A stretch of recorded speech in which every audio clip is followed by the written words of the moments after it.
সলনি হ'ব নেকি পাণবজাৰৰ পৰিচয়? কিতাপ আছে, দোকান আছে, নাই পাঠকৰ ভিৰ। নতুন কিতাপৰ গোন্ধ, গ্ৰন্থপ্ৰেমীৰ ভিৰ, লেখক পাঠকৰ আড্ডা আৰু কিতাপ কিনিবলৈ দীঘলীয়া শাৰী।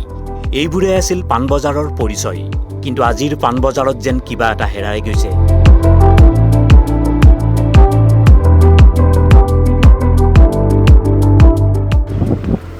বিক্ৰীৰ ফালৰ পৰা এতিয়া খুবেই বেয়া।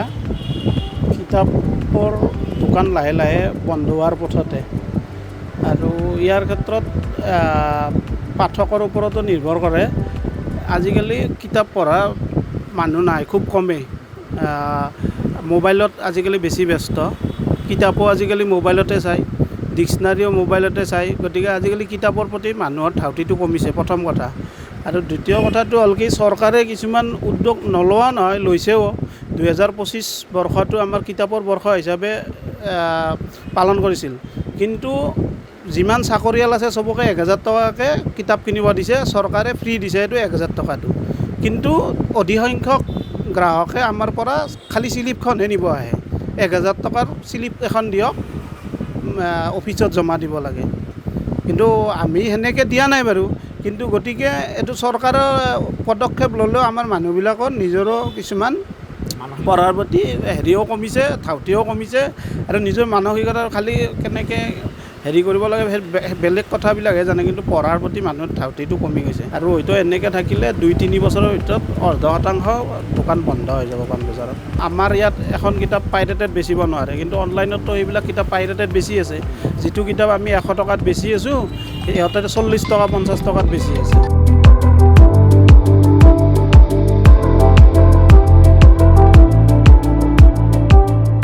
গ্ৰন্থৰ বজাৰখন আপুনি আগৰ তুলনাত কম, কিন্তু চলি আছে আৰু এনেকুৱা নহয় যে। ইয়াৰ কাৰণ হৈছে আপুনি মানে বৈদ্যুতিক মাধ্যমটোও ধৰিব পাৰি। কাৰণ আজিকালি ল'ৰা ছোৱালীয়ে কিতাপ কমকৈ পঢ়ে বুলি কয়। আৰু পাঠকৰ প্ৰতি ক'বলগীয়া মানে তেওঁলোকে অন্ততঃ দোকানলৈ আহক। সিদ্ধান্তটো ঘৰতে লৈ অহাতকৈ তেওঁ দোকানলৈ আহক, দোকানত 10-15 মিনিট বহি কিনে তেওঁলোকে নিজৰ পচন্দ অনুযায়ী গ্ৰন্থবোৰ চাওক। এই যে গ্ৰন্থ চোৱা অভ্যাসটো কমি গৈছে, সেইটোৱে মূল কাৰণ বুলি মই ভাবোঁ। কাৰণ গ্ৰন্থখন চালেহে মানুহৰ প্ৰয়োজনীয়তাটো গম পোৱা যায়। এই যে নোচোৱাকৈয়ে লৈ লোৱা যায়, সেইটো কাৰণে আৰু। কিতাপ আছে, দোকান আছে, কিন্তু পাঠক?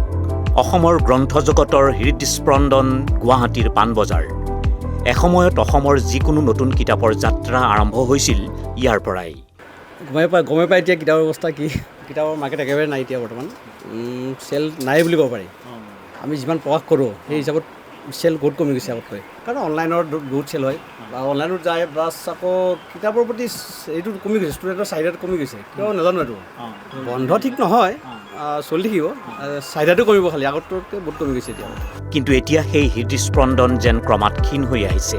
প্ৰশ্ন হয় কিয়? উত্তৰ বিচাৰিলে পোৱা যায় online shopping, ebook, mobile phone, social media আৰু স্ক্ৰীনৰ দুনিয়া।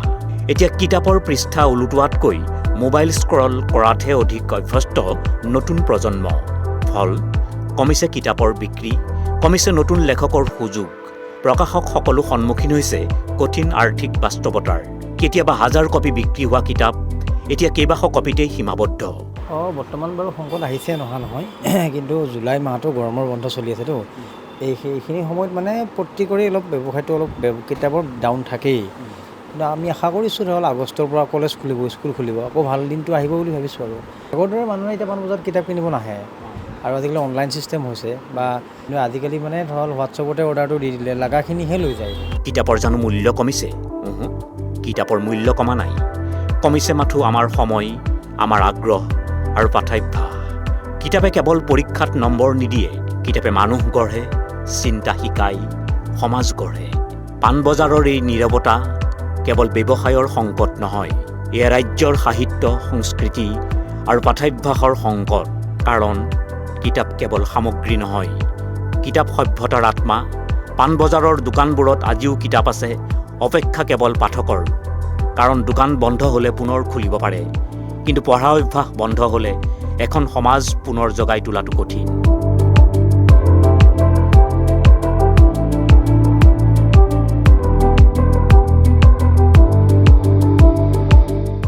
Bureau' report, headline 8।